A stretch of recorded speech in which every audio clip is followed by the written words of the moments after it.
Kembali lagi di Cahaya Hati Indonesia, Masya Allah. Semakin berjalan waktu, semakin banyak ilmu yang kita dapatkan ya. Yuk sama-sama kita timba ilmu lagi dari guru kita yang mulia Allah Subhanahu Wa Taala, Al Ustadz Lutfi dengan tema memaafkan ala Rasul. Allahumma sholli ala Sayyidina Muhammad. Allahumma sholli wa sallim wa barik alaih. Terima kasih Bang Ali. Bismillahirrahmanirrahim.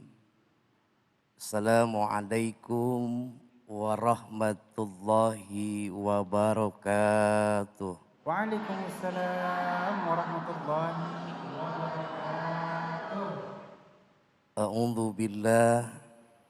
Bismillah. Alhamdulillahilladzi wakafa. Wassalatu wassalamu ala rasulillahil mustafa wa ala alihi wa sahbihi ahlil sidki wal wafa amma ba'du.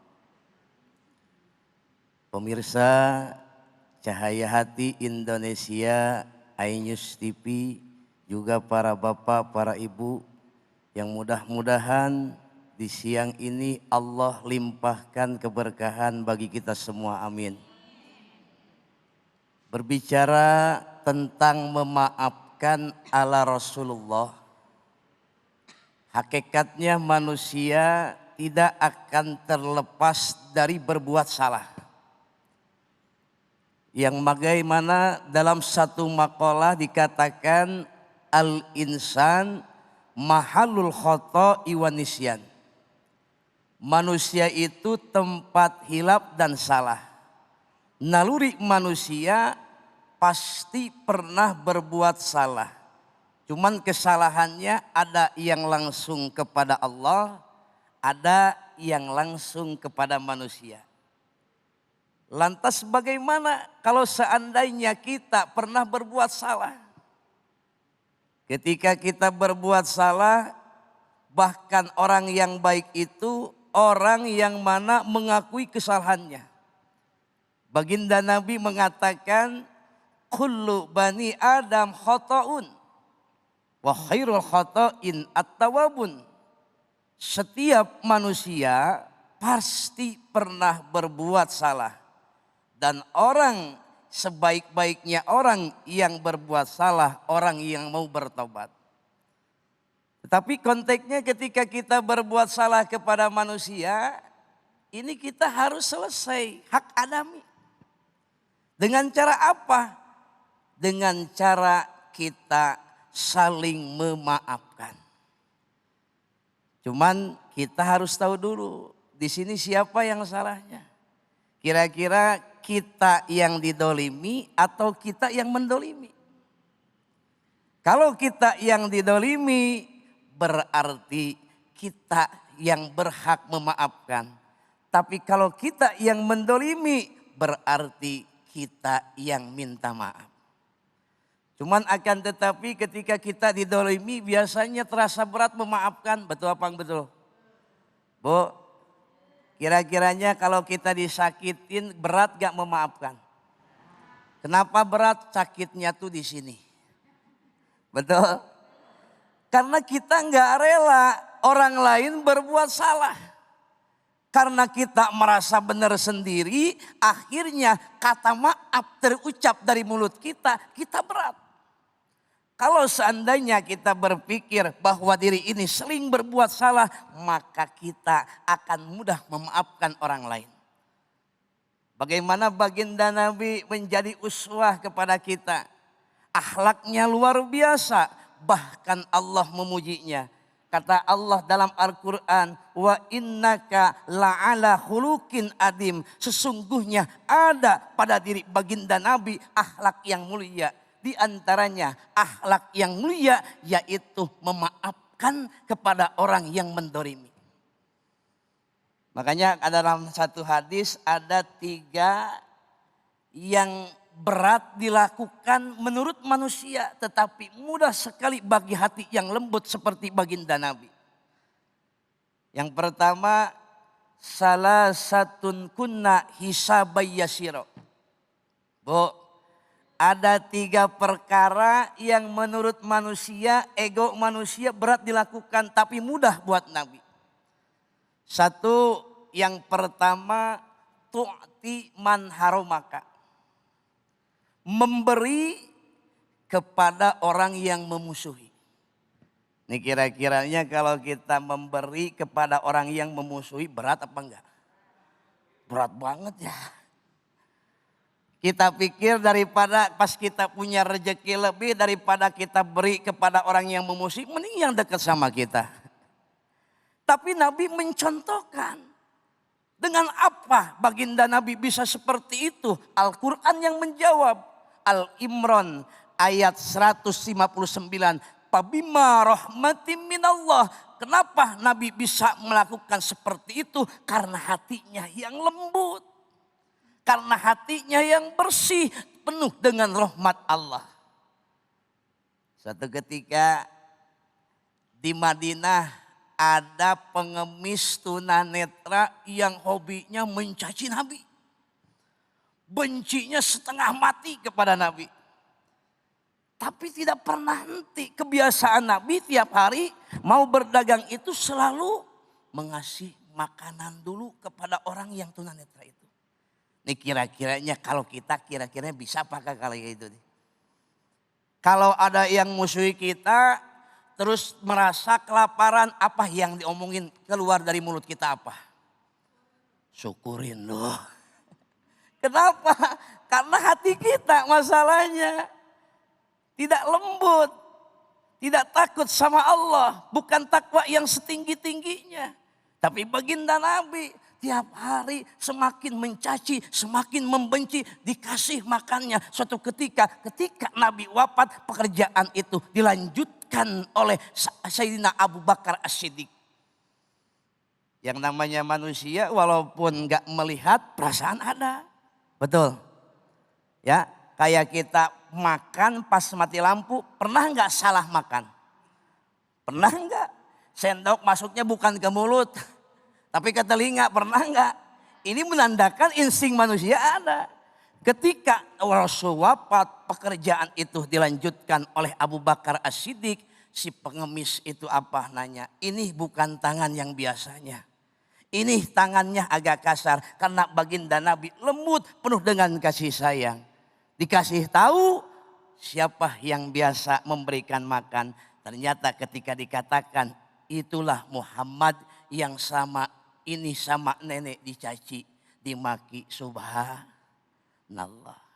Yang kedua, wata'fu mandolamak. Akhlak mulia baginda Nabi itu memaafkan kepada orang yang berbuat dolim. Berat. Kalau diukur sama nafsu sangat berat. Tapi ketika kita didolimi, ketika kita dibikin kesalahan sama orang lain, maka kita harus berpikir. Orang tersebut sedikit salahnya, banyak benernya. Jadi kita harus berpikirnya satu, orang tersebut sedikit salahnya, banyak benernya. Jangan dipikir banyak salahnya, sedikit benernya. Kalau kita berpikir sedikit apanya, salahnya, banyak benernya, maka hati ini akan ridho. Maka hati ini akan lepas. Bagaimana baginda Nabi mencontohkan, tiap hari baginda Nabi lewat ke depan rumahnya. Ada yang biasa ngelemparin, ada yang biasa buang kotoran, tapi Nabi gak pernah marah. Bahkan akhlak mulia baginda Nabi, ketika orang tersebut itu sakit, Nabi jenguk, Nabi kasih makan. Dan Nabi maafkan. Dan memang ini perintah Allah dalam Al-Quran. Kata Allah, ketika ada orang yang berbuat salah, maka kita maafkan. Wa'fu anhum wastagfir lahum. Dan kita minta ampunan kepada Allah buat orang yang menyakiti kita. Ini ajaran yang dilakukan, yang dicontohkan oleh baginda Nabi Muhammad sallallahu alaihi wasallam. Makanya seberat apapun memaafkan orang, kita yakini dulu dalam diri kita. Kita itu tidak selamanya benar. Betul? Kita ini kodratnya selalu bikin kesalahan. Orang lagi hilaf maka kita bisa memaafkan. Apalagi baginda Nabi mencontohkan. Yang ketiga wasallu man qati'aka. Menyambung kepada orang yang memutuskan. Ini kadang-kadang gara-gara satu permasalahan ada keluarga jadi putus keluarga, betul. Itu ngomongnya seenak karepnya dia. Karena bibir ini kan gak bertulang, wah ngomong seenaknya. Pokoknya sampai hari ini kita gak ada persaudaraan lagi, kita putus. Lihat dicontohkan baginda Nabi. Walaupun Nabi sudah dikasih tahu sama Allah. Kata Allah, Muhammad, engkau berdakwah kepada orang-orang kafir, kepada Abu Jahal, Abu Lahab, tetap mereka tidak akan beriman. Tetapi dalam satu hikayat, baginda Nabi tetap mendatangi mereka. Bahkan sampai meninggal Nabi menandangi mereka, menyambung tali silaturahmi, akhlak yang mulianya. Ada yang mengatakan sampai 70 kali mendatanginya. Makanya yuk kita belajar dari kisah baginda Nabi. Nabi hadir menjadi uswah, menjadi tauladan buat kita. Kita jangan berpikir bagaimana kita merasa benar, tapi bagaimana kita merasa salah sehingga kita bisa memaafkan. Kalaupun kedendaman kita pelihara saat ini, rasa dendam, maka yang dikatakan oleh Imam Ali Zainal Abidin, dikatakan kalau kita menaruh rasa dendam dalam hati, bagaikan kita memakan racun. Kita yang makan racun berharap orang yang mati. Makanya yang mati bukan orangnya tapi diri kita sendiri.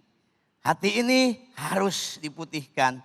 Hati ini harus disucikan. Hati ini harus dibersihkan dengan perbanyak apa? Mengucapkan banyak istighfar kepada Allah Subhanahu wa ta'ala. Mudah-mudahan hati kita lembut, amin. Mudah-mudahan hati kita bersih, amin. Mari kita sama-sama ucapkan istighfar bareng-bareng. Pemirsa, boleh kita sama-sama, ibu kita sama-sama.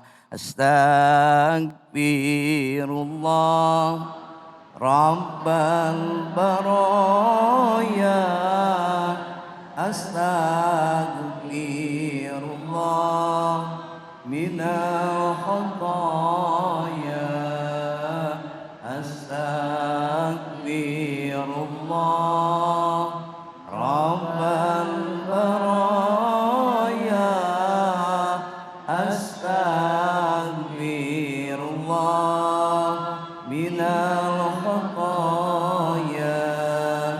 Rabbi jidni ilman nafi'an wa wafiqni amalan salihah.